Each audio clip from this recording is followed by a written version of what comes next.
Guys ഉമ്മച്ചിക്ക് dal തിന്നണം ആഗ്രഹം guys. അപ്പൊ നമ്മള് ഡാല് മേടിക്കാൻ പോവാണ്. ഓക്കെ അതെ ഗൈസ്, ചുമ്മാ എന്നെ വന്ന് ഇളക്കി ഗൈസ്. ഡാല് വേണമെങ്കിൽ നമുക്ക് പോയിട്ട് മേടിച്ചു വരാന്ന് പറഞ്ഞിട്ട്, അപ്പൊ പിന്നെ ഞാൻ വെറുതെ ഇരിക്കുവോ, ഞാൻ അപ്പോഴേ ചാടി ഇറങ്ങി വാ പോയിട്ട് വരാന്ന് പറഞ്ഞു. ഇത്രയും ക്ഷാമമുള്ള ഒരു സാധനമാണ് ഈ ഡാൽ എന്നുള്ളത് എനിക്ക് അറിയില്ലായിരുന്നു. നമ്മുടെ ഈ ഏരിയ, നമ്മുടെ ചുറ്റിനുള്ള കുറച്ച് ഏരിയകളിൽ നമ്മൾ കറങ്ങി ഷോപ്പിലൊക്കെ കയറി നോക്കി, എവിടെയും കിട്ടിയില്ല. അറ്റ് ലാസ്റ്റ് നമ്മളെ വീട്ടിന്റെ കുറച്ച് ഇപ്പുറത്തോട്ട് വരുമ്പോഴത്തേക്കും ഒരു ഷോപ്പ് ഉണ്ടായിരുന്നു, അവിടെ പോയപ്പോൾ നമുക്ക് കിട്ടി ഗൈസ്. അവിടെ പോവാണ്ടാണ് നമ്മൾ ബാക്കി എല്ലായിടത്തും പോയത്. ഇതാണ് അഹങ്കാരം. എന്തായാലും സംഭവം കിട്ടിയിട്ടുണ്ട്. അപ്പൊ മമ്മിജി ഹാപ്പി, ഞാനും ഹാപ്പി, കടയിലെ മാമനും ഹാപ്പി. എല്ലാരും ഹാപ്പി ആവണല്ലോ, അതല്ലേ അതിന്റെ ഒരു ഇത്. ദേ ഹാപ്പി ആയ എന്നെയാണ് നിങ്ങളിപ്പോ കണ്ടുകൊണ്ടിരിക്കുന്നത്. ഹാപ്പി ആയ ഉമ്മച്ചിയെ കണ്ടേ, ഇതാ സന്തോഷ പുളകിതയായി പോകുന്നത്. നിങ്ങൾ ഈ ഡാലി കഴിച്ചിട്ടുണ്ടോ? ഡാലി ഇഷ്ടമാണെങ്കിൽ നിങ്ങൾ കമന്റ് ചെയ്യാട്ടോ. അങ്ങനെ നമ്മൾ ചുറ്റിക്കറങ്ങി വീട്ടിലെത്തിയിട്ടുണ്ട്. വീട്ടിലും കുറെ പേര് ഇങ്ങനെ കാത്തിരിപ്പുണ്ട്. ഞങ്ങളല്ല, ഡാലിനെ. ഇപ്പൊ ഒരാൾ വന്ന് നോക്കും, ഇതേ കണ്ടോ, ഞാൻ പറഞ്ഞില്ലേ. അപ്പൊ ഇപ്പോ ആസിയും ഹാപ്പി, ഇപ്പോ ഞാൻ വീണ്ടും ഹാപ്പി ആയിരിക്കുന്നു.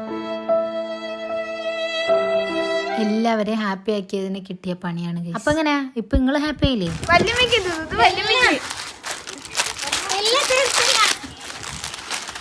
പണിയെല്ലാം കഴിഞ്ഞ് എക്സ്ട്രാ ഹാപ്പി ആയിട്ട് ഞാൻ കയറി വന്നപ്പോഴാണ് ഇവർ ഇതൊക്കെ പൊട്ടിച്ച് തിന്നാൻ. ഒരുപാട് അടിപിടികൾക്ക് ശേഷം എന്റെ കൈകളിലേക്ക് എല്ലാം ആക്കിയിട്ടുണ്ട്. ഇത് അവർ പൊട്ടിച്ചതാണിത്. അങ്ങനെ അതിന്റെ തട്ടിപ്പറിയും കാര്യങ്ങളൊക്കെയാണ് നിങ്ങളിപ്പോ കണ്ടത്.